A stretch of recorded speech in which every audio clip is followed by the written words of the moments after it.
చాలా మందిలో ఒక డౌట్ ఉంటుందండి. అంటే షుగర్ ఉన్న వాళ్ళలో ఏంటంటే చాలా మంది నా దగ్గర వచ్చిన పేషెంట్స్ షుగర్ వంశపారంపర్యంగా వస్తుందా, అంటే జెనెటికల్ గా మా తల్లిదండ్రులకు ఉంటే పిల్లలకు సంక్రమిస్తుందా అని అడుగుతుంటారండి. ఇప్పుడు షుగర్ ఉన్నప్పుడు వంశపారంపర్యంగా ఖచ్చితంగా వచ్చే అవకాశాలు ఉంటాయి, కానీ 5 to 10% ఛాన్సెస్ ఉంటాయి. అంటే నేను చూసిన కేసెస్ లో చాలా మంది ఫాదర్ కి లేదు, మదర్ కి లేదు, కానీ పిల్లలకు షుగర్ వచ్చిన వాళ్ళు ఉన్నారు. కొంతమంది ఫాదర్ మదర్ కు ఉన్నప్పుడు కూడా పిల్లలు కూడా వచ్చింది, కానీ రేర్ కేసెస్, అంటే అది కూడా ఉంటారు చాలా మంది. కానీ తల్లిదండ్రులకు ఉంటే పిల్లలకు ఎప్పుడు రావాలి షుగర్ అంటే 50 సంవత్సరాల వయసులో వచ్చిందంటే పర్లేదండి. అదే 35 సంవత్సరాల వచ్చింది అంటే వంశపారంపర్యంగా అనేది ఉండదు. ఎక్కువగా మెయిన్ గా వాళ్ళు టెన్షన్, స్ట్రెస్ రిలేటెడ్ గా ఉంటుందండి.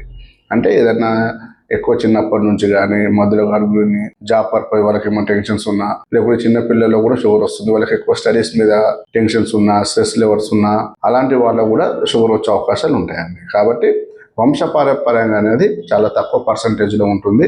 కాబట్టి మన లైఫ్ స్టైల్ మీద ఆధారపడి ఉంటుందండి. నమస్కారం అండి.